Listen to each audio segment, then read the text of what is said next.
Iya, tidak seperti 2 minggu yang lalu. 2 minggu yang lalu kan. Ini tapi itu bukan berarti kita kita mengurangi kewaspadaan.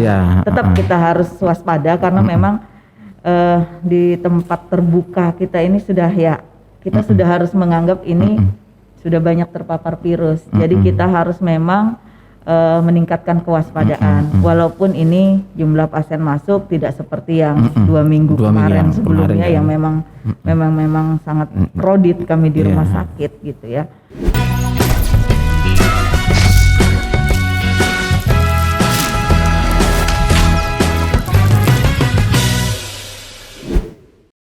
Assalamualaikum warahmatullahi wabarakatuh. Pemirsa program podcast Obral Saran ya, obrolan santai syarat makna dari Media Center Kominfo Kabupaten Pasir. Baik, hari ini kita masih bicara soal pandemi. Kita tahu bahwa Kabupaten Pasir ini masih zona merah ya. Kemudian salah satu pelayanan publik yang paling banyak disorot adalah rumah sakit. Nah, karena ini hari ini kita mengundang Ibu PLT Direktur Rumah Sakit Panglima Sebaya untuk bisa memberikan tentang gambaran secara umum pelayanan rumah sakit. Ya, selamat pagi Bu Dokter. Pagi, Assalamualaikum warahmatullahi wabarakatuh. Sehat Bu ya, salam sehat dulu buat Ibu. Ya. Baik Bu, mungkin kita masih zona merah Bu ya. Iya betul. Ya, meskipun mungkin secara statistik ada menurun sedikit. Kalau tidak salah terakhir 800 kah di data COVID ini. Sebelumnya mungkin 900.000 ya. Hari ini mungkin apa? Oh yang diisolasi maksudnya, yang bukan data ininya, bukan data pendek COVID.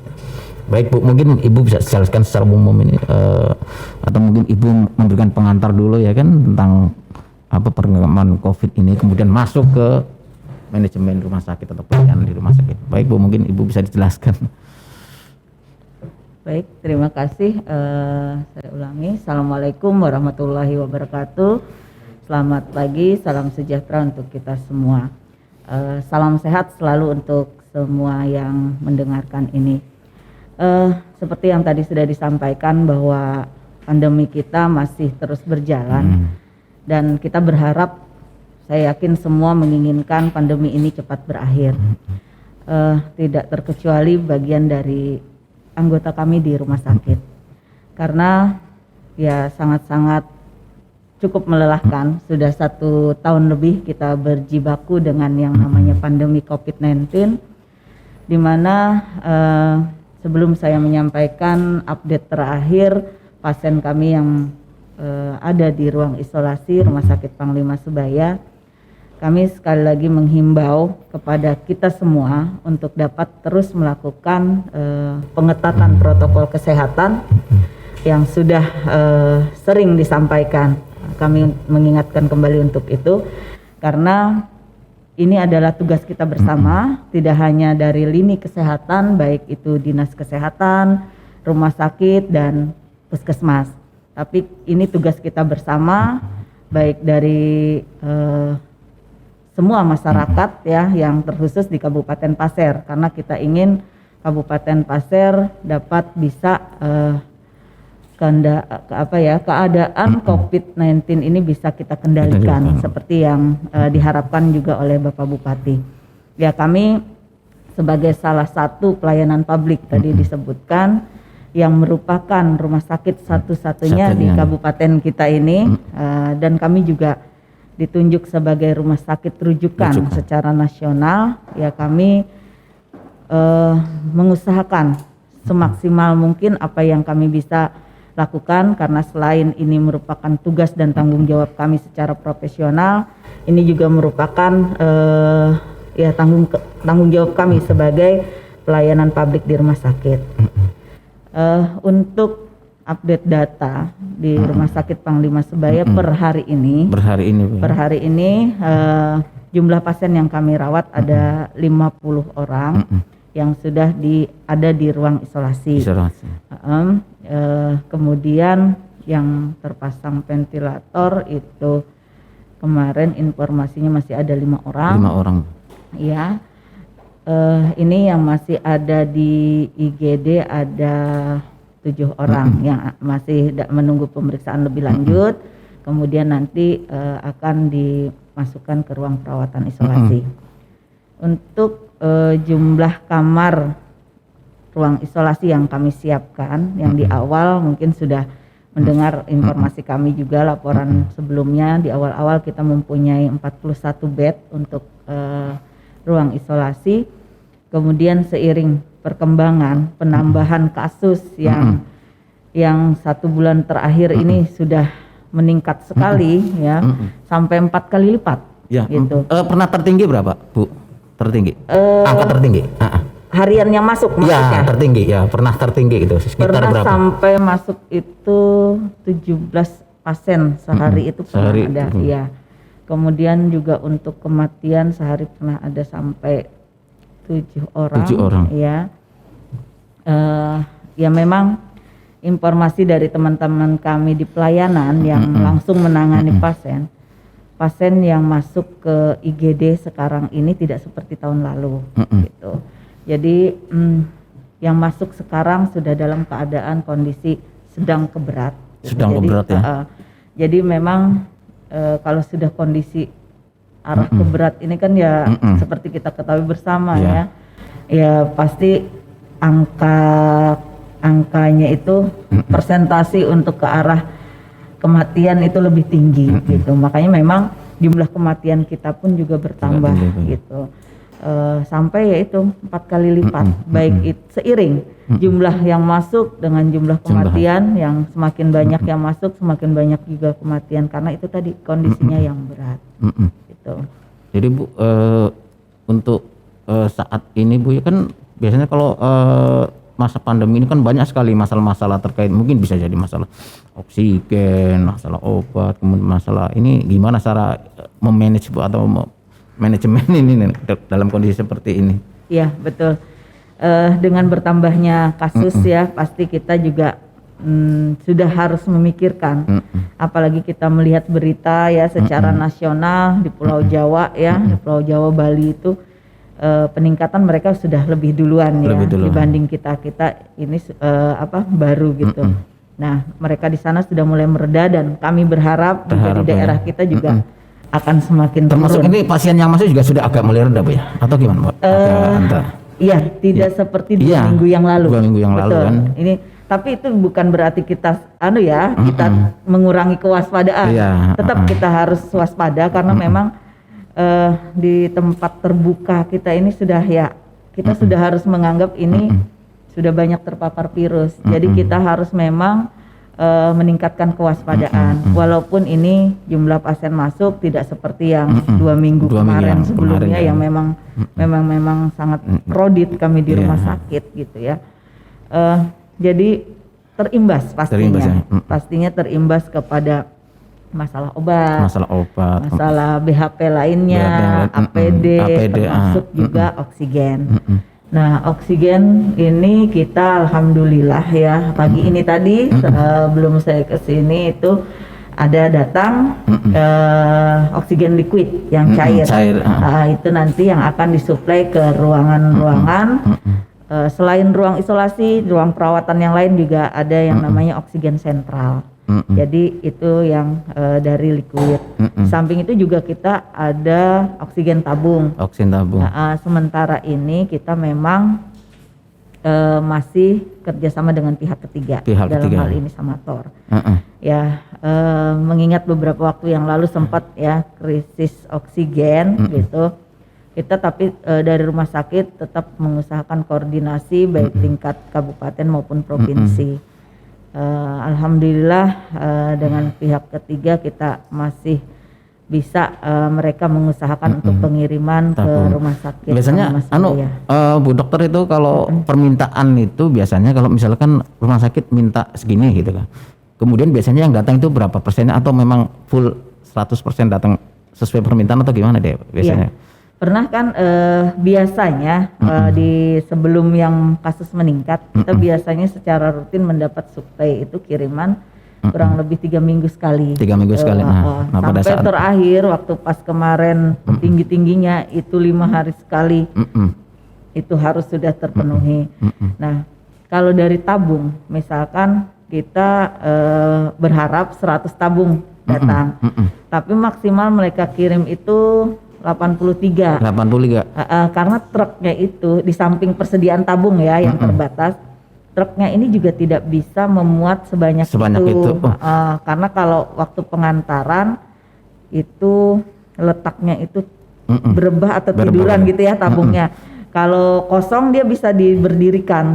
Sempat enggak Bu, ada pasien memang yang pasien yang tidak kebagian gitu Bu. Artinya mintanya segini, ternyata yang datang tidak. Yaitu kami misalkan minta 100, datangnya 83 gitu ya. Ya kita maklumin sih juga karena itu tadi jumlah tabungnya, kemudian akses pengiriman kemarin sempat terhambat. Karena kalau tabung ini kita kerjasama dengan Samator dari Tanjung. Ke Banjarmasin, Kalimantan Selatan terdampak pasti berdampak juga. Nah, jadi ada pembagian. Ada pembagian ya. Karena sama membutuhkan di daerah lain juga begitu ya. Di beberapa rumah sakit di Kalsel kan sudah juga menyatakan bahwa krisis oksigen mereka gitu. Sekarang itu tabung tabung oksigen sudah. Kemudian obat terus alat apa? Pelindung diri itu APD. Ya itu gimana Bu? Mungkin itu. Ya alhamdulillah kita kalau ini masih ada walaupun kondisinya menipis ya kita pesan. Sudah kita berusaha dari bagian farmasi itu untuk memesan, tapi memang ada beberapa obat yang susah. Itu tidak hanya di kita ya, tapi di Jawa pun susah obatnya itu.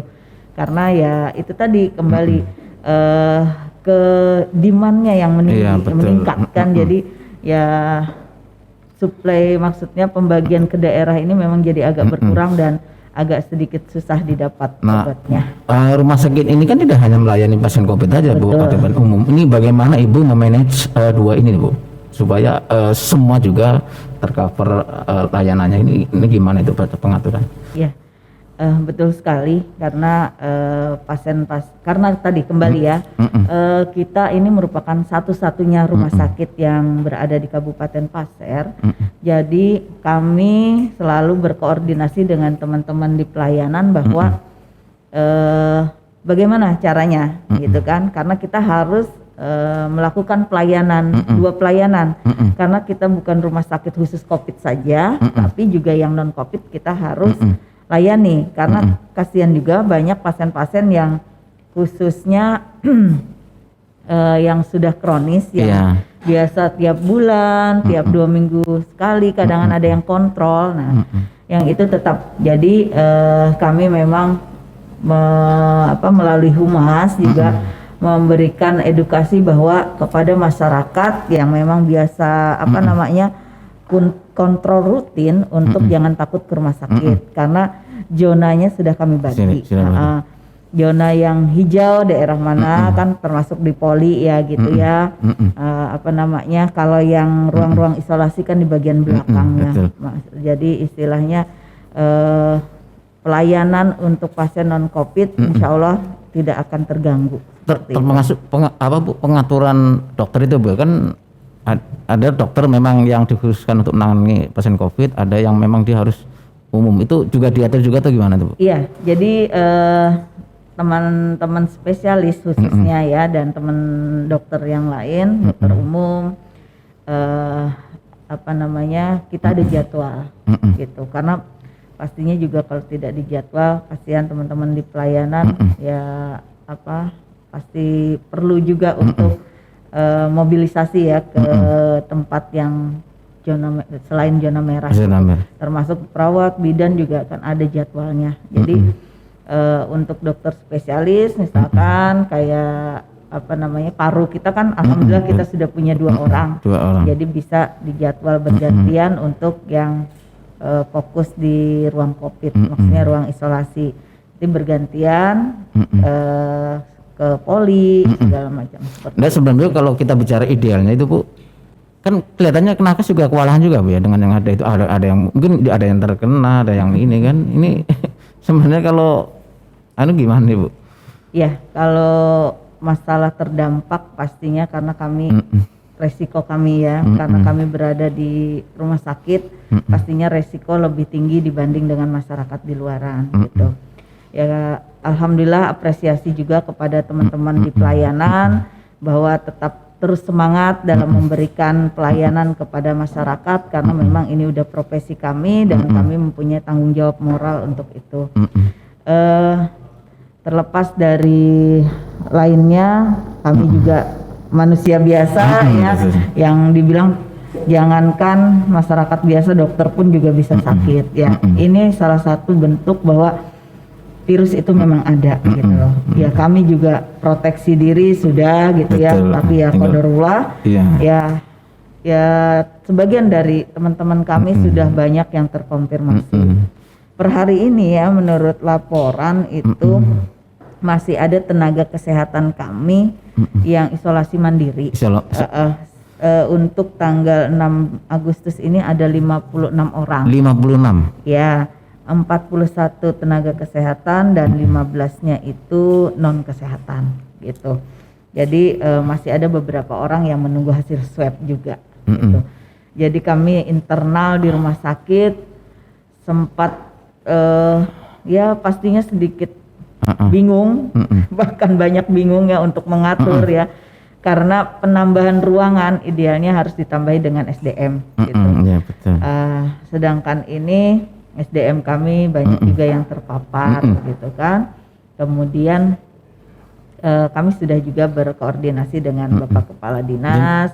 Bahkan ini kami juga terkait selain tenaga juga peralatan dan sebagainya dengan pemerintah daerah termasuk ke. Jadi nakes yang isoman itu berapa hari dia, Bu? 10 hari 10 hari gejala, iya gitu.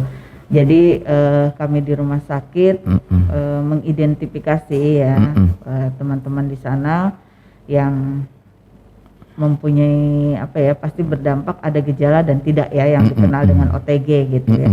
Kalau yang tanpa gejala yaitu 10 hari sesuai dengan rekomendasi regulasinya gitu. Mungkin dari sekian nakes itu kan mereka ada yang membuka praktek misalkan itu untuk sementara minta atau kan dengan porsi tenaga yang saat ini kan kelihatannya kewalahan juga, Bu ya. Betul, itu gimana kalau kalau dari kami ya pasti kami mengedukasi teman-teman untuk selalu menjaga kesehatannya dengan berbagai cara ya, termasuk ya mengurangi kontak dengan dengan yang tersangka atau suspek dari gejala COVID gitu ya. Betul. Ya untuk lebih memaksimalkan selain juga prokesnya ketat, yaitu tadi untuk mengurangi bersinggungan langsung dengan pasien-pasien yang terduga gitu.